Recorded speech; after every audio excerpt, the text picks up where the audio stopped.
Halo, apa kabar Anda semua? Assalamualaikum warahmatullahi wabarakatuh. Kembali berjumpa dalam program Off the Record membaca berita di balik berita. Masih terus bersama kami. Saya Hersu Benarif. Dan saya Agi Beta senang sekali menjumpai Anda kembali. Banyak sekali cerita yang ingin kami sampaikan kepada Anda hari ini. Yes, tapi saya kira kita tentu saja mengucapkan apa ya? Ya, Kita bukan apa? hanya mengucapkan, kita juga merasa kehilangan. Ini salah satu Ya. tokoh senior, saya kira panutan kita, panutan Anda, panutan saya juga ya Mbak Agi, seorang aktivis. Bang Rizal Ramli, kita panggilnya Bang RR, yang tadi malam itu wafat pukul 19.30 di RSCM karena kanker pankreas ya. Sudah cukup lama beliau dirawat di sana gitu, dan waktu terakhir ketemu kelihatannya memang kelihatan wajah Bang Rizal Ramli kelihatan kurang sehat. Ketika ditanya, beliau seperti biasa, enggak loh, Hmm. oh baik-baik aja Hersu, kata dia, selalu begitu Bang Rizal Ramli, kalau kita tanya selalu begitu. Tapi ini memang salah satu tokoh yang unik saya kira, dan banyak orang yang tentu bagi kalangan yang sinis dan nyinyir, tapi dia nggak ngerti sejarah, dia nganggap bahwa Bang Rizal Ramli itu kritis karena ya karena dipecat oleh Pak Jokowi dari kabinet. Enggak, Bang Rizal Ramli itu kritis sejak zaman masih dia mahasiswa, masih semasa Orde Baru, karena dia Pernah pernah ya ditahan karena dia apa-apa, karena waktu itu dia menolak perpanjangan masa jabatan Pak Harto. Jadi bukan hanya Jokowi lah yang dilawan oleh Bang Rizal Ramli. Dan kalau soal-soal begini, teruji lah. Saya tidak meragukan soal integritasnya Bang Rizal Ramli ya. Banyak orang yang tidak suka karena sikap-sikapnya semacam itu. Tapi saya kira ini salah satu tokoh yang cukup menarik dalam perjalanan bangsa kita, dan kita merasa kehilangan, dan saya sebut ya, kita bersaksi dia orang baik, dan yang lebih penting itu dia menginginkan Indonesia ini jadi lebih baik gitu ya Mbak Agi. Iya, betul sekali. Dia adalah tokoh mahasiswa dari sejak awalnya dulu begitu ya. Mm, Jadi mm, sampai kemudian menjadi tokoh nasional, menjadi ahli ekonomi, ahli investasi. Jangan lupa, saya mm, sering mendengar bahwa para investor asing yang hendak masuk ke Indonesia itu konsultasi lebih dulu kepada mm, Bang Rizal Ramli. mm, Kita juga kalau seandainya ada di Jakarta, kita melihat MRT itu kita langsung ingat bagaimana peran Bang Rizal Ramli dalam menggolkan itu. Karena MRT di Jakarta kan memang investasinya dari Jepang begitu dan itu sukses begitu ya kita melihat sebagai terobosan baru di dunia transportasi dan masih banyak lagi apa yang dia lakukan soal Freeport apa dan sebagainya Mas Hersu. Mungkin ini anak-anak muda perlu menggali lebih dalam, jangan terkecoh dengan suara buzzer, jangan mm. terkecoh dengan framing-framing buzzer.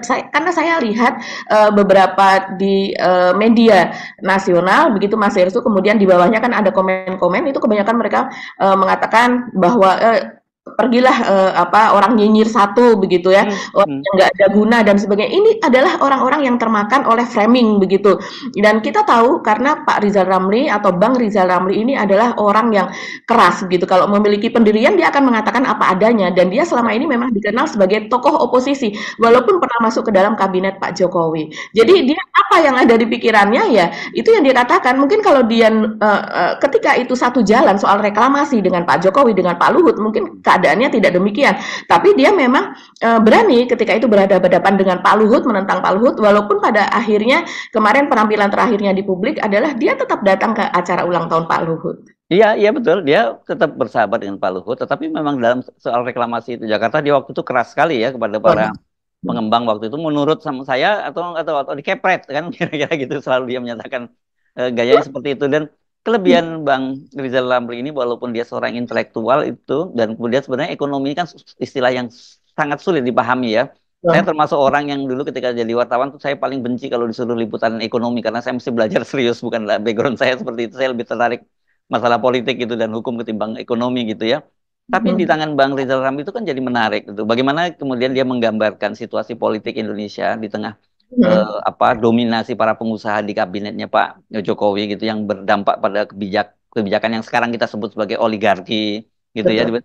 Di tangan Bang Rizal Ramli itu disebutnya gampang tuh, peng-peng. Itu kan sangat negara ya, pengusaha dan sekaligus penguasa. Itu kan sebenarnya istilah-istilah yang genuine gitu, yang original Betul. dari seorang seperti Bang Rizal Ramli untuk menggambarkan situasi, dan orang dan mudah memahami apa sih. Meskipun sekarang orang paham oligarki itu, orang sekarang paham sampai desa-desa orang paham, tapi istilah bahwa peng-peng penguasa dan pengusaha itu bisa dengan sangat tepat menggambarkan sebenarnya bagaimana pemerintahnya Pak Jokowi itu dikelola begitu ya. Saya ingat Betul. terakhir itu ketika waktu itu Rizal Ramli itu dalam Bang Rizal Ramli itu dalam sebuah dialog itu peluncuran buku dengan saya jadi moderatornya, dia waktu itu cerita bagaimana Gus Dur itu waktu itu mengusulkan Pak Harto ditangkap gitu ya. Jadi kata dia Bang Rizal Ramli mencegah jangan nanti karena banyak sekali kan masih jenderal-jenderal yang loyal pada Pak Harto bisa kacau negara ini.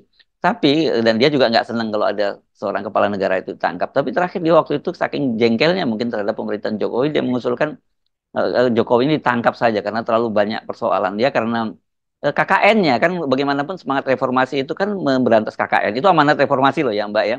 Tapi kan kita lihat apa yang terjadi pada pemerintahan Jokowi itu kan KKN-nya sekarang luar biasa ya, korupsi, korupsi dan nepotisme. Dan nepotisme itu sekarang ini yang sekarang kemudian mendapat sorotan karena yang disebut dengan politik dinasti itu ya Mbak Agi ya.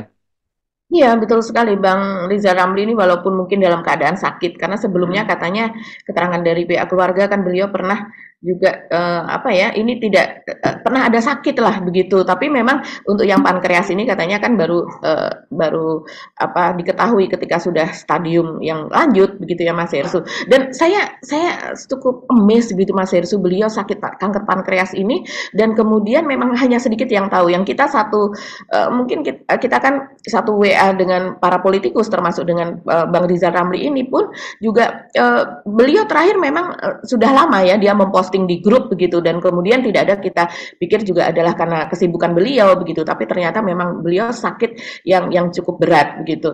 Jadi memang ini orang yang ingin apa ya dilihat itu dari pikirannya, dilihat dari ucapannya begitu, bukan orang yang melo dan kemudian minta dikasihani begitu. Jadi padahal kanker pankreas itu kalau saya pernah tahu Mas Hersu itu adalah kanker yang paling kalau sudah stadium lanjut itu paling menyakitkan gitu ya dibandingkan dengan menderita jenis kanker yang lain dan ini memang tidak bisa sulit untuk disembuhkan, sulit juga untuk dioperasi dan sebagainya begitu. Jadi selamat jalan Bang Rizal Ramli, semoga husnul khotimah dan kemudian mendapatkan tempat yang layak, yang terbaik di sisi Allah.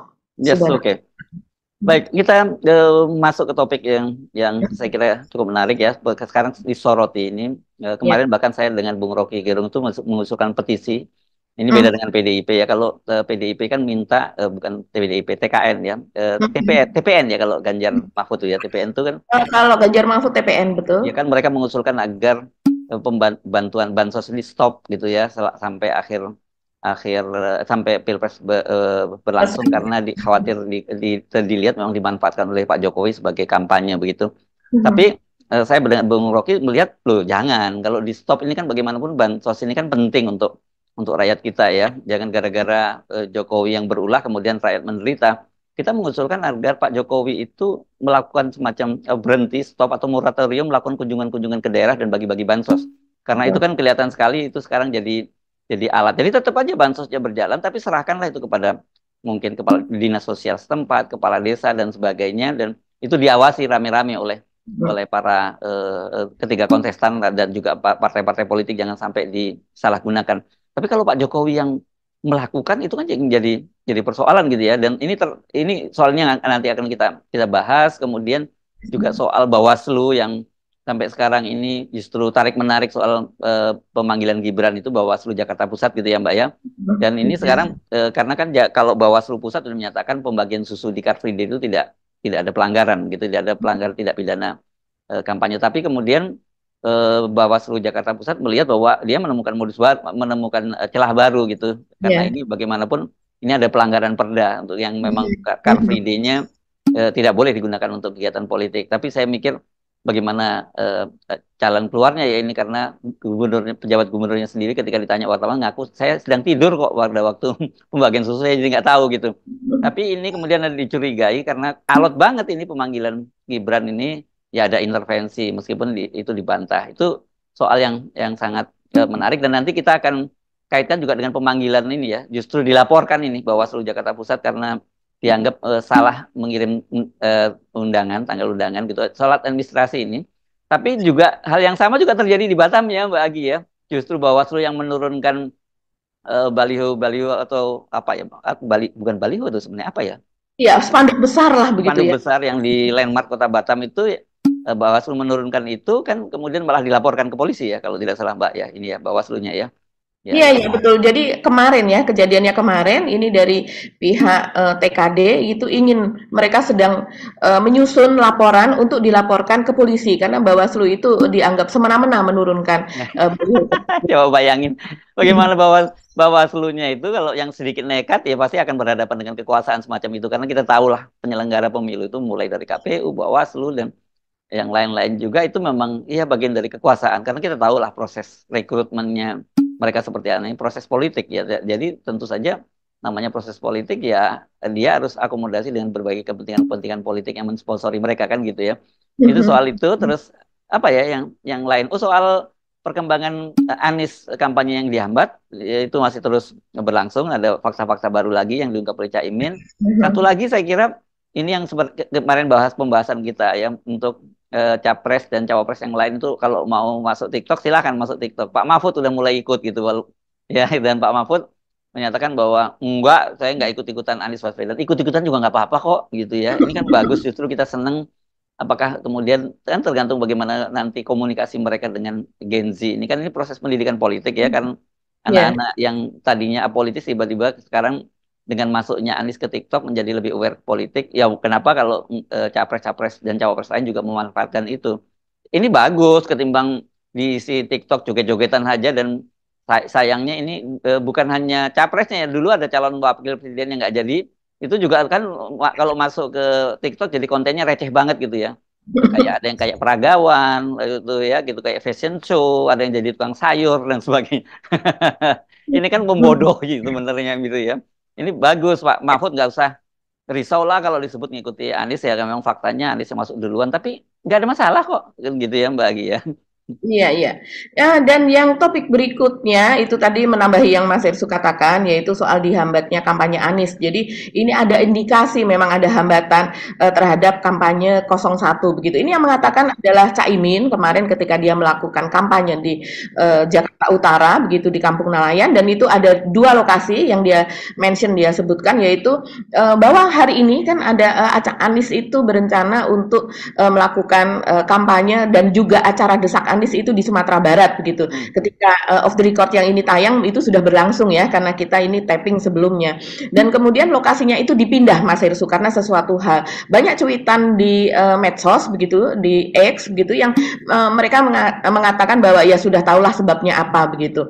Nah, kemudian yang satu lagi adalah Anies kesulitan untuk mendarat di Tuban, Jawa Timur. Jadi helikopternya yang seharusnya akan segera dia akan segera melakukan kunjungan ke sana untuk berdialog begitu, itu sulit untuk mendapatkan lokasi pendaratan.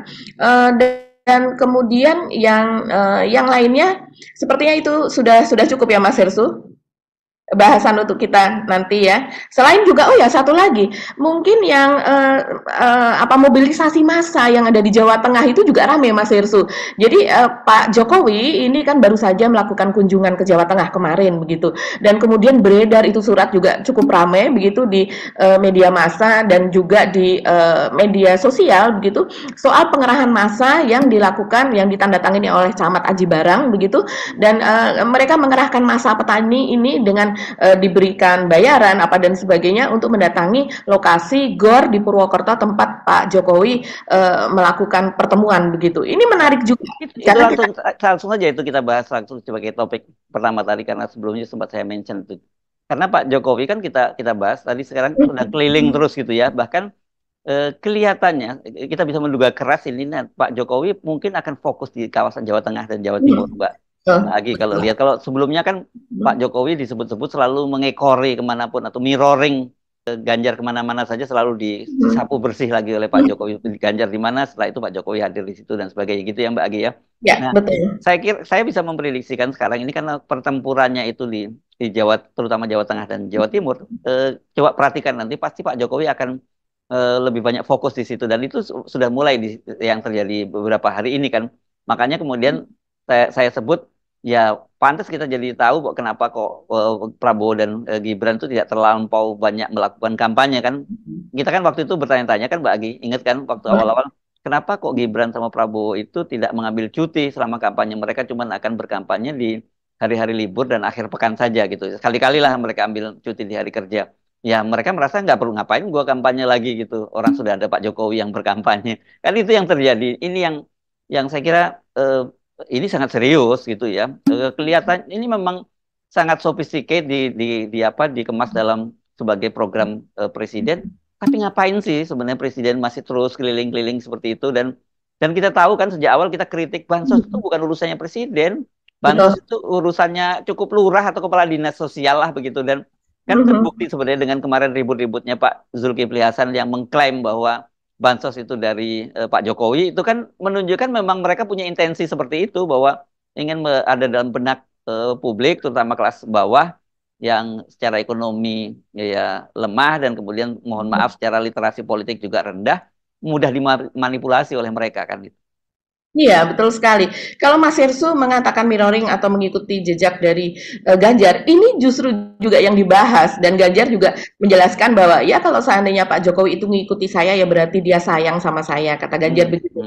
Karena selama 1 pekan terakhir ini memang konsentrasi Ganjar itu ada di Jawa Tengah, Mas Hersu, ada di Demak, ada di Purworejo, pokoknya banyak kota di Jawa Tengah gitu. Karena dalam 1 hari saja itu ada di beberapa tempat. Jadi bayangkan kalau antara 1 pekan hingga 10 hari belakangan ini dia konsentrasi di Jawa Tengah, maka ada berapa kota yang sudah dikunjungi, dan itu berakhir pada akhir tahun. Dan kita tahu awal tahunnya Pak Jokowi itu dia berkunjung ke Boyolali dan kemudian juga ke Purworejo. Nah, ini yang kemudian disebut oleh kalangan PDIP begitu ya sebagai mengikuti lagi atau mirroring dari jejak Ganjar Pranowo begitu, Mas Hersu.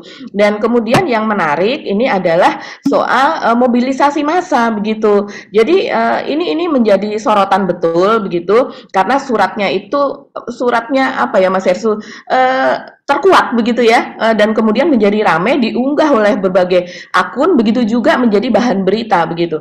Jadi ceritanya Ganjar ini melakukan safari di Jawa Tengah. Tidak lama kemudian Jokowi melakukan safari di Jawa Tengah. Ini yang khususnya menjadi perhatian. Tapi pada safari Jokowi ini, Pak Jokowi itu ada surat yang ditandatangani oleh Camat Aji Barang, Arif Effendi, yaitu dia meminta agar para kepala desa, ini mengarahkan kepala desa berarti ya, untuk mengirimkan para petani yang sudah dikondisikan oleh koordinator penyuluh atau PPL begitu, untuk menghadiri acara yang dilaksanakan Selasa kemarin tanggal 2 begitu, Mas Hersu. Itu pukul 14. Kita ketahui kalau di televisi begitu dan juga di YouTube acara Pak Jokowi itu sore hari. Jadi pukul 14 mereka sudah diminta hadir untuk di gelanggang olahraga atau Gor Satria di Purwokerto. Nah, terus kemudian surat itu juga menyebutkan bahwa kegiatan tersebut adalah pembinaan petani se-Kabupaten Banyumas oleh Presiden begitu. Tapi terdapat pula keterangan yaitu bahwa peserta akan mendapatkan uang transport sebesar 100.000 dan juga konsumsi begitu. Dan juga disebutkan sebagai iming-iming gitu ya, ini gimmick, bahwa akan ada bazar pupuk subsidi begitu dengan harga 50% dari harga eceran tertinggi pupuk subsidi tersebut. Bayangkan kalau seandainya pupuk subsidi itu kan memang petani yang memiliki kartu tani selama ini mendapatkan fasilitas pupuk bersubsidi begitu kan. Nah, kalau seandainya mereka mereka tidak mendapatkan fasilitas, maka akan ada harga pupuk yang normal. Nah, ini 50% dari harga pupuk yang sudah disubsidi. Tentu saja mereka sangat-sangat tertarik, Mas Hersu. Apalagi kemudian Pak Jokowi juga ternyata di acara tersebut mengatakan bahwa dia akan menaikkan subsidi pupuk begitu, sekian belas triliun begitu ya, dan berbagai janji-janji yang dia katakan kepada para petani. Nah, ini yang menjadi sorotan, Mas Hersu, terutama oleh PDIP yang merasa bahwa Pak Jokowi ini ngekor kepada acara Ganjar, dan Ganjar sendiri kan juga salah satu tujuannya adalah, salah satu target visi misinya adalah soal pupuk juga. Jadi sepertinya Ganjar ketika usai Ganjar mengatakan soal pupuk dan janji juga untuk subsidi itu tadi, ternyata Pak Jokowi juga mengatakan soal tersebut begitu. Selain lokasinya, apa yang dibicarakan juga hampir sama. Nah, kalau menurut Hendrawan Supratikno, ini salah satu politisi senior ya dari PDIP begitu, dia mengatakan bahwa ajakan mobilisasi ini dapat ditafsirkan spontanitas masyarakat dalam menyambut presiden mulai menurun begitu. Jadi cahaya dari Pak Jokowi ini mulai menurun.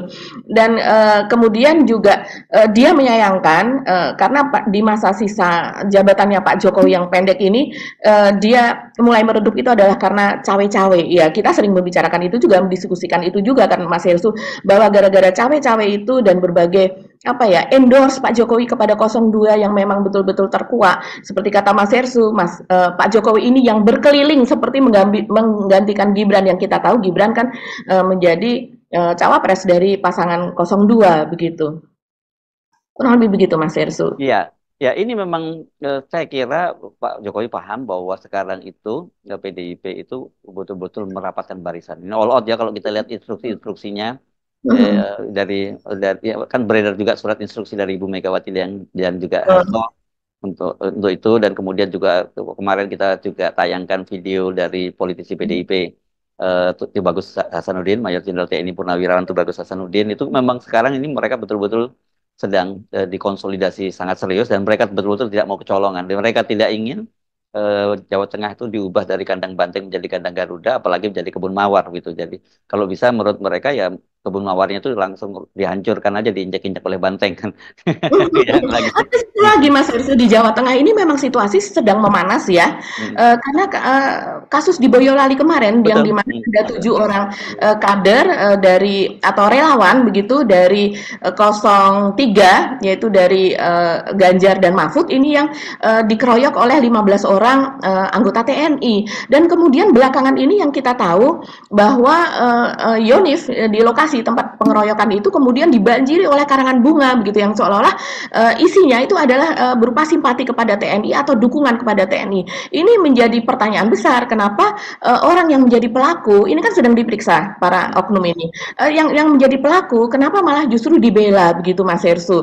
Walaupun kenyataannya juga ada pengakuan gitu dari saksi, para relawan itu ketika melewati itu dia memakai apa, knalpot brong sehingga membuat Ya, berisik begitu, membuat emosi. Tapi kan sebagai apa ya, aparat negara begitu, TNI tidak bisa berbuat serta merta atau langsung seperti itu.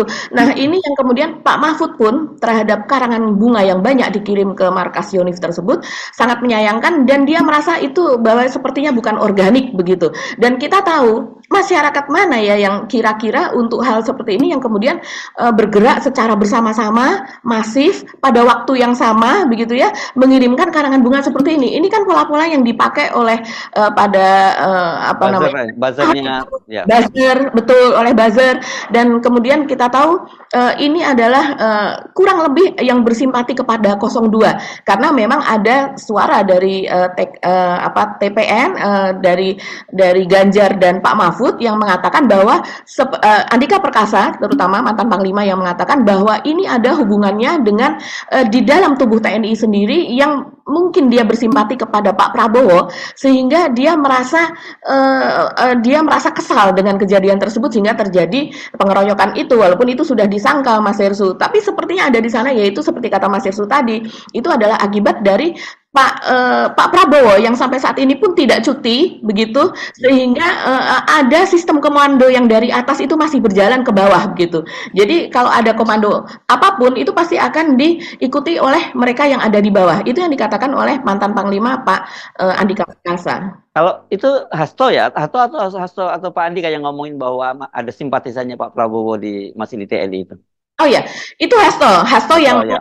seperti itu. Hmm. Tapi pada saat Pak Andika melakukan konferensi pers, dia juga Ya. mengatakan Mas Ersu bahwa itu ada indikasi ada simpatisan di Oh, dalam oke oke ya. itu. Ya, jadi artinya kan mereka nggak asal ngomong lah kalau Hasto dan kemudian Pak Andika yang notabene pernah menjadi Panglima TNI ya, Mbak Agi ya. Nah, apalagi Pak Andika nih betul-betul bertolak belakang dengan pernyataan Dandim setempat kan, Hmm. yang menyatakan bahwa tidak sebelumnya ada kesalahpahaman, ada pembicaraan, tapi ternyata tidak begitu. Jadi itu serta merta. Yang dipertanyakan Pak Andika adalah kalau terjadi pengeroyokan serta merta tanpa ada adu mulut sebelumnya, itu karena apa begitu penyebabnya begitu, kurang lebih begitu. Ya, oke.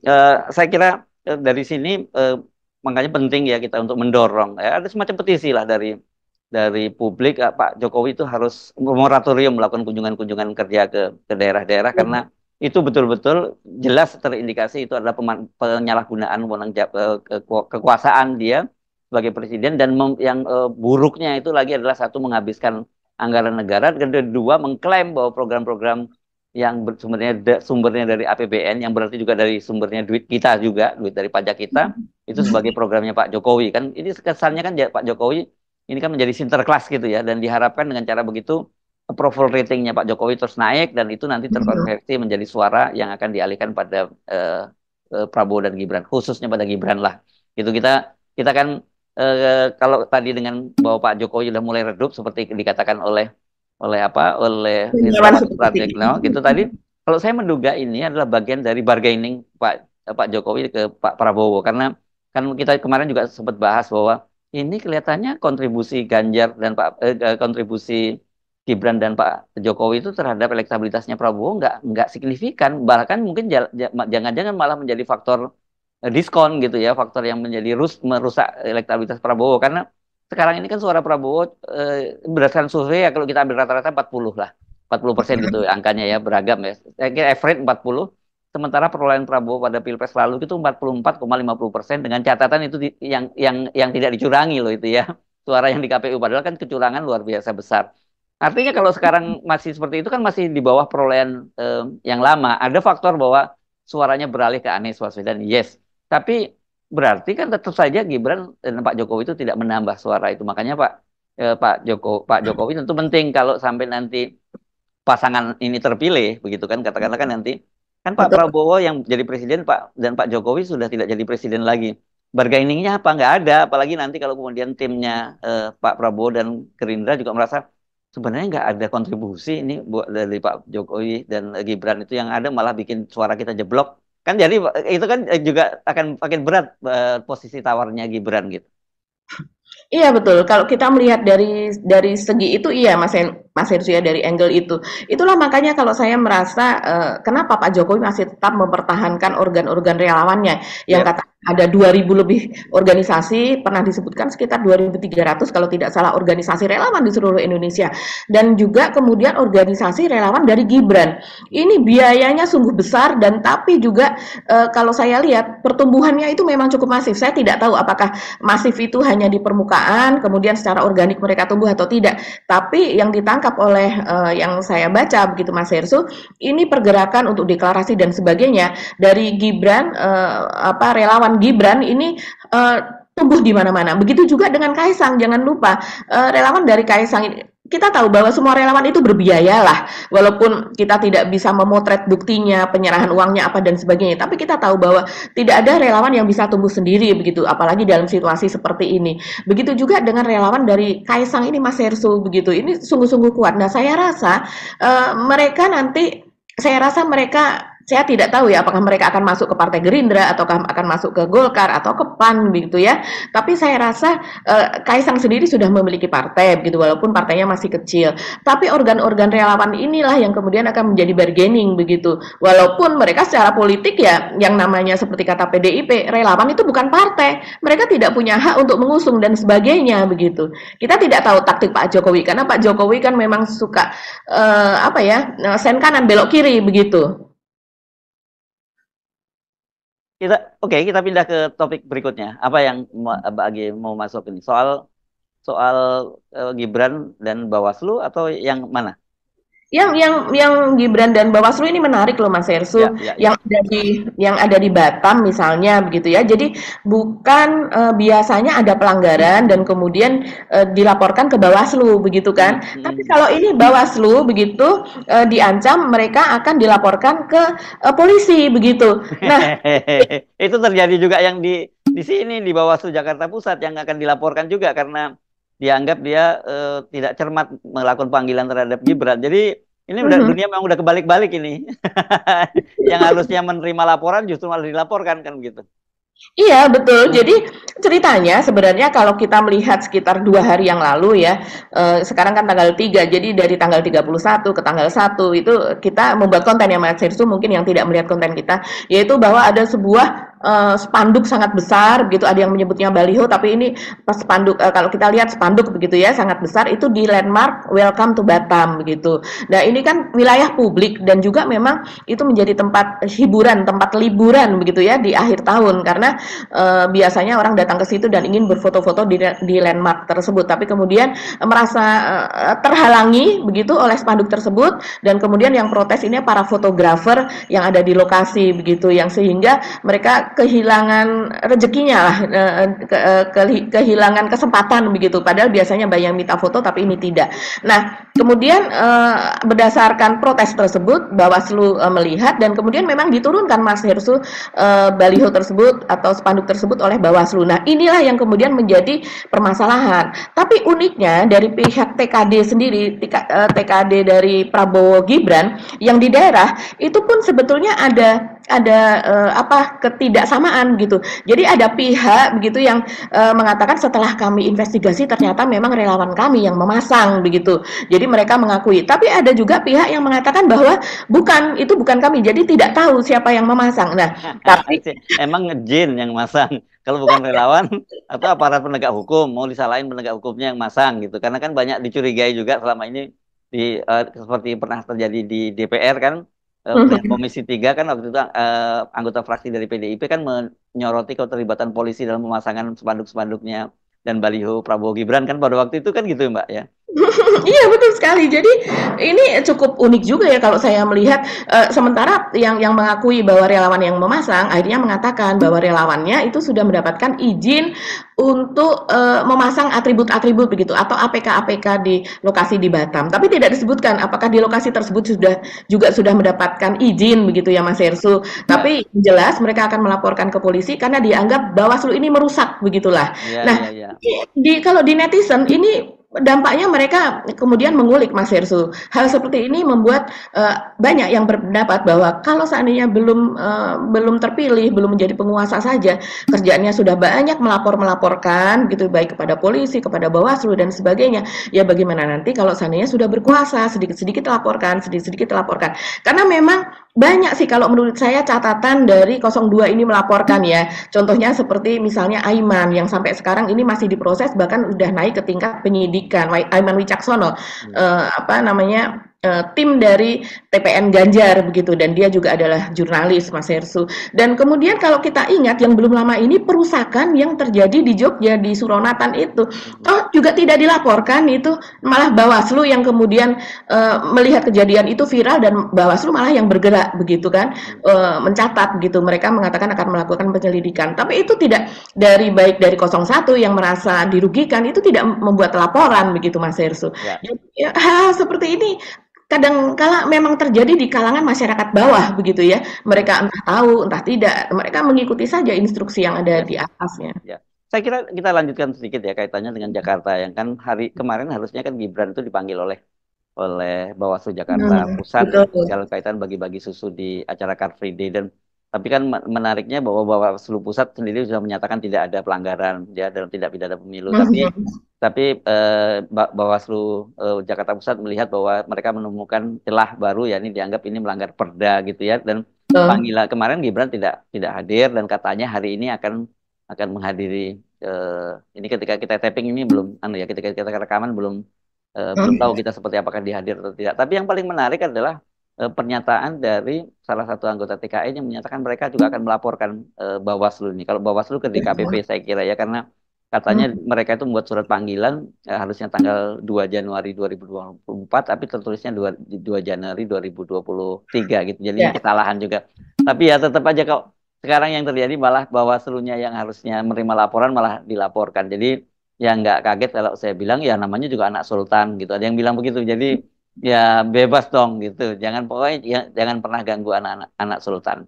Oke, soal gini kita tinggalkan dan kita nggak terlalu kaget lah ya semacam ini. Kita pindah kemana ke soal Anies ya yang mulai dihambat dan sebenarnya pada waktu itu dalam jumpa pers sebelumnya juga Timnas menyatakan kan ada di 6 kabupaten kalau tidak salah ya 6 daerah 6 Pemda betul 6 Pemda yang mempersulit lah ya untuk izin-izin terhadap kampanye Anies ini.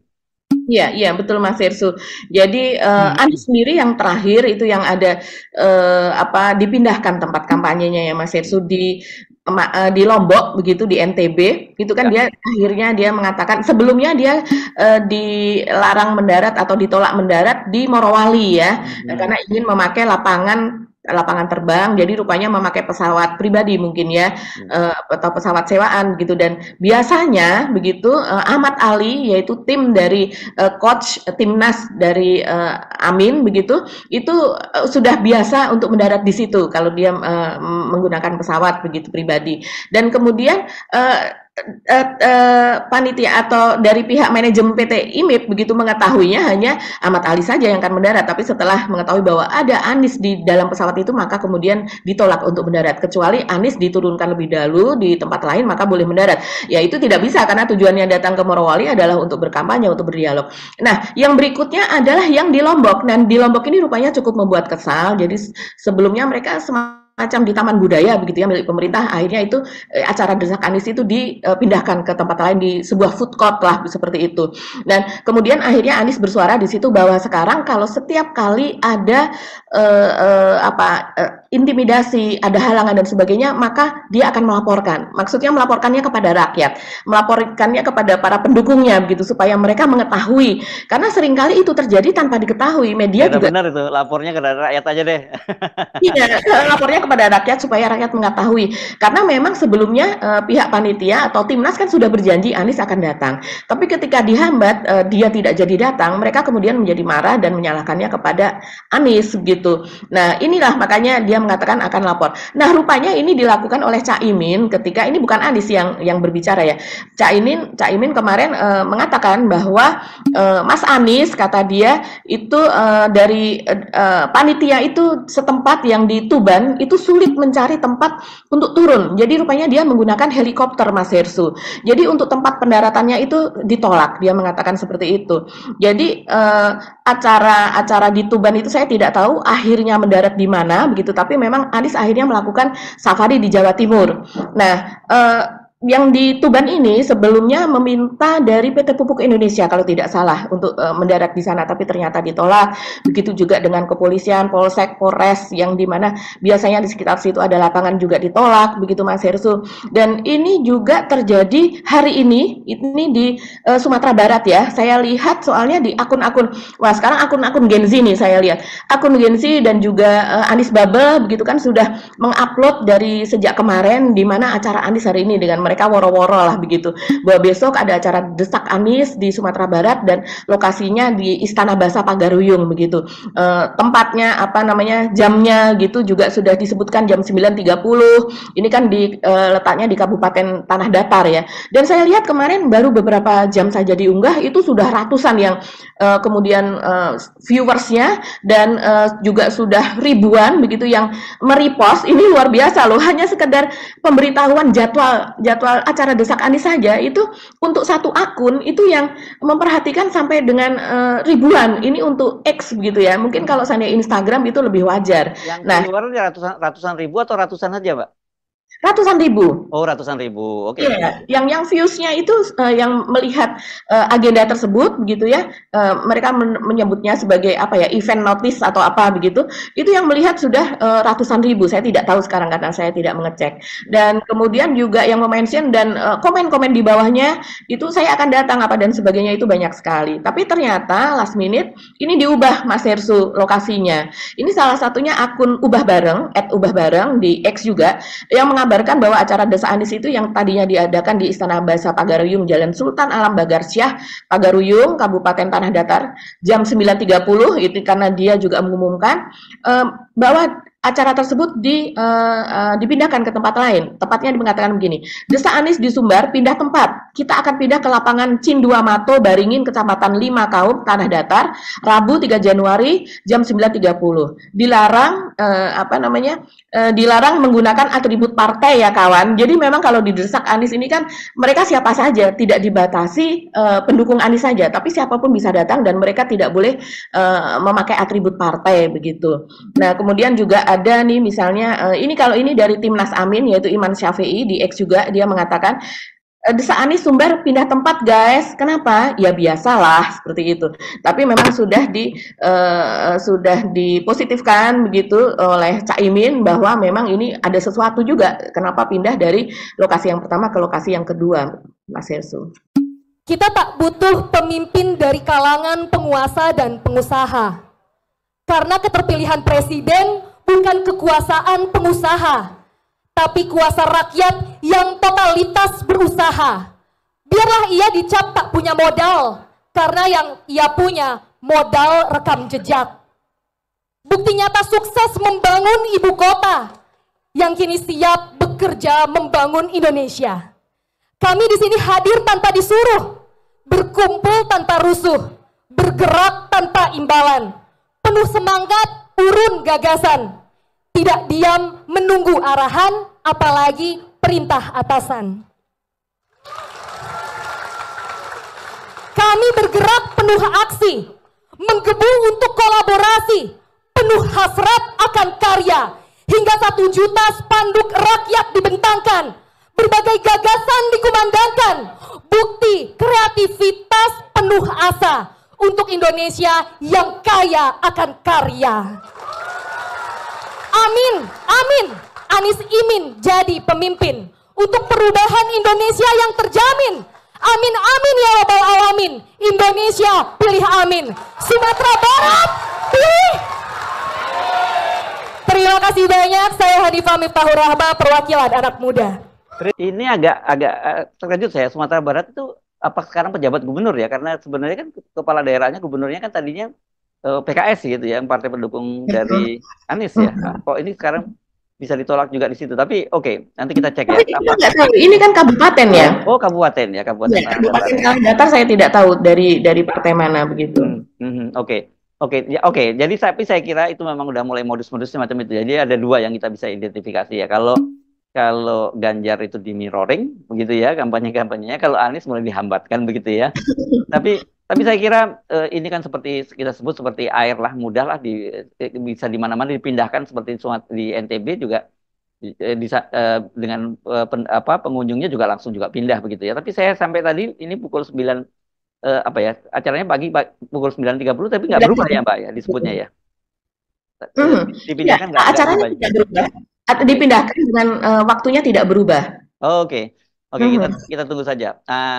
Saya kira apa topiknya? Mas Ersu, catatan Mas Ersu, ini mungkin supaya pemirsa Off the Record juga tahu bahwa hajatan pilpres kampanye ini adalah hajatan negara begitu ya, dan ini ada undang-undangnya, ini ada perbawaslunya, peraturan bawaslunya, ada peraturan KPU-nya, semuanya ada begitu, dan di dalam itu meminta supaya semuanya membantu, jadi baik itu gubernur, Pemda dan sebagainya membantu kelancarannya, begitu juga dengan aparat hukum seperti misalnya polisi, TNI dan sebagainya juga membantu pelaksanaan di lapangan, begitu juga misalnya mereka ada di tempat-tempat begitu ya, yang mereka kesulitan untuk misalnya tidak ada tempat pendaratan, tidak ada lokasi yang besar apa dan sebagainya, itu diminta untuk membantu aparat setempat maupun aparat Pemda setempat begitu Mas Hersu. Jadi jangan ada tebang pilih. Nah kalau dalam hal ini sepertinya entah memang ada instruksi ataukah memang ini inisiatif pribadi dan sebagainya, tapi hambatan kepada kampanye Anies ini sudah mulai betul-betul mengganggu saya rasa Mas Ersu, karena memang sampai dengan tanggal 10 Februari ya kalau tidak salah, ini kan masih terus berlangsung dan saya rasa makin kesana makin intensif begitu.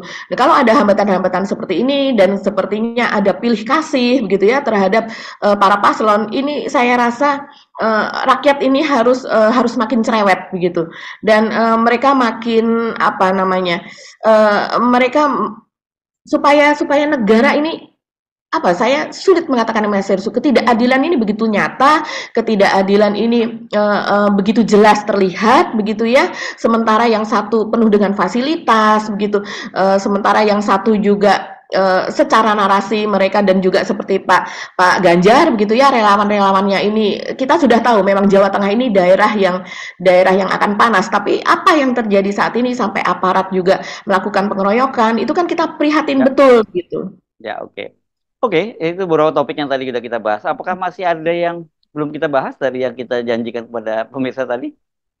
Sepertinya sudah semua ya, mudah-mudahan semua. Oke, baik, kita sampai ketemu lagi ya besok dan saya kira nggak perlu terlampau risau dengan situasi ini selama kita terus bergerak terus ya ini Jadi berbagai hambatan-hambatan itu ya, saya kira Anda punya peran untuk terus bicara, speak up gitu ya. Karena Ya, dalam beberapa kasus kita ingat bagaimana KPU yang tadinya ada kecenderungan ingin melindungi Gibran dalam berbagai debat, termasuk meniadakan debat itu kan akhirnya juga tunduk pada tekanan publik karena rame-rame ditekan oleh publik juga oleh tim dari paslon yang lain. Ya akhirnya toh KPU juga tunduk pada tekanan itu. Dan saya kira pemerintah seperti ini kita juga terus tekan seperti Pak Jokowi yang tadi kita ingatkan kalau perlu bikin petisi rame-rame. Petisinya sekarang kan nggak susah ya. Bisa petisi online, bisa bikin meme macam-macam di media sosial untuk minta agar Pak Jokowi selama Pilpres ini berlangsung berhenti untuk keliling daerah dan apalagi bagi-bagi bansos. Kecuali kalau ada hal yang sangat urgent itu berlakukan. Tapi saya lihat bagian besar acaranya Pak Jokowi itu nggak terlalu urgent. Ada peresmian proyek yang sebenarnya itu levelnya itu ya cukup, kalau paling tinggi menteri atau gubernur atau bupati itu semua diambil alih oleh Pak Jokowi kan gitu sekarang ini terjadi. Ya Iya, Mbak ya. iya, betul sekali Mas Hersu. Jadi rakyat menjadi terbiasa ya bahwa Pak Jokowi itu ngurusin ecek-ecek gitu. Iya. Saluran air, ngurusin soal ya seperti itu gitu. Kalau seandainya dulu zaman Pak Harto itu mungkin hanya sekali panen raya dan panen rayanya tidak ada momen Pak Harto sendiri terlihat apa kayak begitu. Betul-betul panen bersama rakyat terus kemudian ada semacam apa namanya Mas dialog ya. Dialog begitu dengan para petani dan sebagainya. Jadi Capir namanya dulu. Capir betul dulu namanya itu Mas Hersu mengingatkan begitu. Sementara yang dilakukan Pak Jokowi sejauh ini yang kita melihat dari satu kota ke kota yang lain gitu dalam sehari itu bisa ada 2 lokasi, 3 lokasi begitu. Tapi tidak terlalu signifikan begitu apa yang dia lakukan yang bisa dikerjakan oleh bupati, oleh wali kota dan juga level gubernur atau bahkan menteri. Nah, ini bukan berarti kita tidak setuju dengan bansos. Bansos tetap diberikan tapi bukan oleh Pak Jokowi karena Pak Jokowi masih menjabat dan yang running untuk menjadi pemimpin negara adalah anak Pak Jokowi. Tidak bisa dipisahkan. Apalagi sekarang tagline-nya adalah melanjutkan program dari Pak Jokowi. Nah, itu saling berkaitan betul dan itu tidak adil bagi paslon-paslon yang lain. Dan sebenarnya juga betul sekali ini nanti jangan sampai Pak Jokowi itu sebenarnya kita sebut presiden ecek-ecek, presiden recehan karena soal bansos yang bisa diurus oleh camat, lurah atau bahkan kepala dinas sosial aja mesti presiden turun tangan gitu ya bagi. Dan sebaiknya Mas Ersu kepada mereka yang mengaku-ngaku dan memberikan informasi palsu, pembohongan publik bahwa bansos ini dari mana? Dari Pak Jokowi itu sebaiknya juga ada sanksi pidana lah Mas Ersu, tidak hanya sekedar teguran. Kalau seandainya sekedar teguran seperti yang terjadi, bukan teguran ya, teguran dari masyarakat begitu kan yang kemudian rame-rame bersuara di medsos begitu. Itu tidak berefek begitu. Pasti di tempat akan dilakukan juga. Ini sama juga dengan penyebaran kabar bohong dan hoax gitu ya, kira-kira gitu. Betul. Oke, baik lagi. Sampai ketemu lagi kita. Kita mesti pamit. Saya Hersu Arif. Dan saya Agi Beta. Terima kasih atas perhatian Anda. Tetap salam 0%. 0%. Assalamualaikum warahmatullahi wabarakatuh. Assalamualaikum.